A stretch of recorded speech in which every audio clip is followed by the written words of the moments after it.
പിതാവിനും പുത്രനും പരിശുദ്ധാത്മാവിനും സ്തുതി.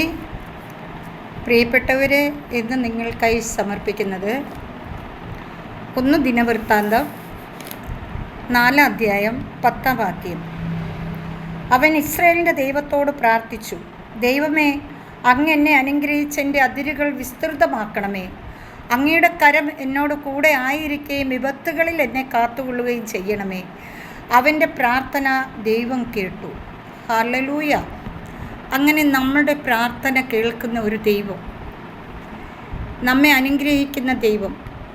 പ്രിയപ്പെട്ടവരെ, കുറേ വേദനകളിലൂടെ നമ്മൾ കടന്നുപോയ വർഷമാണെങ്കിൽ ഇനി 2025 ആകുമ്പോൾ, 2025 തുടങ്ങുമ്പോൾ കർത്താവ് നമുക്ക് നല്ല നന്മകൾ കൊണ്ട് നിറയ്ക്കും. ഇന്ന് ഡിസംബർ 30 2024 ഡിസംബർ 30. ഇന്ന് നിങ്ങളുടെ മുമ്പിൽ കടന്നു വരുവാൻ ദൈവം തന്ന ഈ സാവകാശത്തെ ഓർത്ത് നന്ദിയോട് സ്തോത്രം ചെയ്യുന്നു.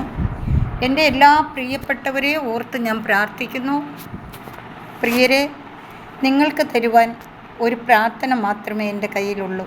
പക്ഷേ ദൈവത്തിൻ്റെ കരങ്ങളിൽ അതിനേക്കാളൊക്കെ എത്രയോ വലുതുണ്ട്.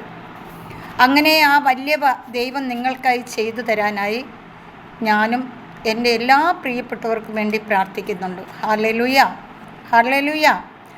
അങ്ങനെ ദൈവത്തിൻ്റെ തിരുനാമം നമ്മളെന്നും നിരന്തരം മഹത്വപ്പെടുത്തുവാൻ, ദൈവത്തിൻ്റെ മക്കളായി ജീവിക്കുവാൻ, ദൈവം തരുന്ന നന്മയോട് മറ്റുള്ളവരെ സ്നേഹിക്കുവാനും അവർക്ക് വേണ്ടി ശുശ്രൂഷ ചെയ്യുവാനും ഒക്കെയും നമ്മളെ കർത്താവ് ഒരുക്കട്ടെ.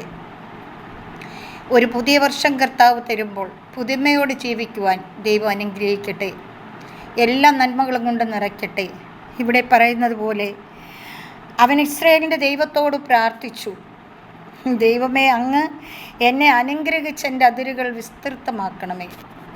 നമ്മുടെ അതിരുകൾ വിസ്തൃതമാക്കണം പ്രിയപ്പെട്ടവരെ. ഇപ്പോൾ നമ്മുടെ അതിരുകളെ വിപത്തുകളിൽ കൊണ്ടിട്ടിരിക്കുന്നെങ്കിൽ ആ വിപത്തുകളിൽ നിന്ന് നമ്മുടെ അതിരുകൾ വിസ്തൃതമായി, ആ വിപത്തിൽ നിന്നെല്ലാം പൊട്ടിച്ച് നമ്മളെ മനോഹരമാക്കി കർത്താവിൻ്റെ കരങ്ങളിൽ സുരക്ഷിതമാക്കി വയ്ക്കുവാൻ, നമ്മുടെ അതിരുകൾ വിസ്തൃതമാക്കി തരുവാൻ ദൈവത്തിന് മാത്രമേ കഴിയത്തുള്ളൂ. നമ്മളെല്ലാം ആരോഗ്യത്തോടും ബലത്തോടും സമ്പത്തിനോടും ഒക്കെ ജീവിക്കുമ്പോൾ നമ്മൾ ചിന്തിക്കും, നമ്മളുടെ നന്മകളാണ്, നമ്മുടെ അധ്വാന ഫലമാണ് നമ്മൾ അനുഭവിക്കുന്നതെന്ന്. പ്രിയപ്പെട്ടവരെ, അധ്വാനിക്കണമെങ്കിലും കർത്താവ് തീരുമാനിക്കണം. ഹല്ലേലൂയ. നമ്മളുടെ കാലൊന്ന് മുന്നോട്ടെടുത്ത് വെക്കണമെങ്കിൽ കർത്താവ് നിശ്ചയിക്കാതെ അത് പറ്റത്തില്ല. അതുകൊണ്ട് നമുക്ക് ദൈവം തരുന്ന ആരോഗ്യവും ആയുസ്സും ദീർഘായുസ്സും അനുസരിച്ച് നമുക്ക് ദൈവത്തെ മഹത്വപ്പെടുത്താം. ഹല്ലേലൂയ.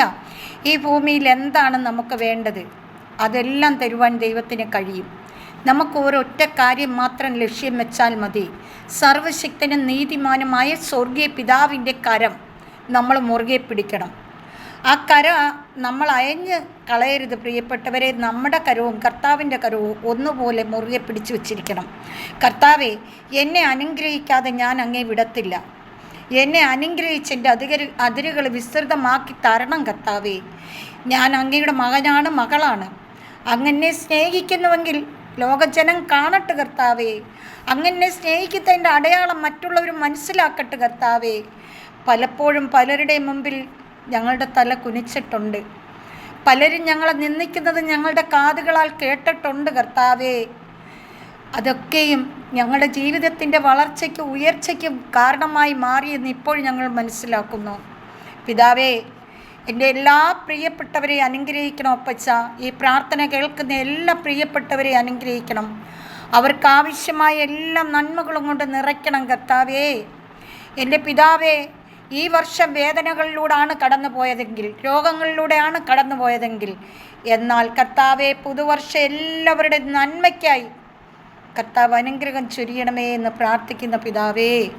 പിതാവായ ദൈവത്തിൻ്റെ വാത്സല്യക്കാരം എൻ്റെ എല്ലാ പ്രിയപ്പെട്ടവരുടെ മേലിരിക്കട്ടെ. ഈ വചനം കേൾക്കുകയും ധ്യാനിക്കുകയും ഇതോടൊപ്പം ജീവിക്കുകയും ചെയ്യുന്ന എല്ലാവരെയും അങ്ങ് സമർത്ഥമായി അനുഗ്രഹിക്കണമേ പിതാവേ. ഹല്ലേലൂയ. അപ്പാ, നന്ദിയോടെ സ്തോത്രം, നന്ദിയോടെ സ്തോത്രം, നന്ദിയോടെ സ്തോത്രം. പിതാവായ ദൈവത്തിൻ്റെ സ്നേഹവും പുത്രനായ ദൈവത്തിൻ്റെ കരുണയും പരിശുദ്ധാത്മാവിൻ്റെ അഭിഷേകവും എൻ്റെ എല്ലാ പ്രിയപ്പെട്ടവരുടെ മേലുണ്ടാകട്ടെ എന്ന് പ്രാർത്ഥിക്കുന്നു. നിത്യം പിതാവും പുത്രനും പരിശുദ്ധാത്മാവുമായി സർവേശ്വര എന്നേക്കും ആമേൻ. സർവശക്തനും നീതിമാനുമായ സ്വർഗീയ പിതാവ് നിങ്ങളെല്ലാം സമർത്ഥമായി അനുഗ്രഹിക്കട്ടെ. ആമേൻ. ദൈവത്തിന് സ്തുതി.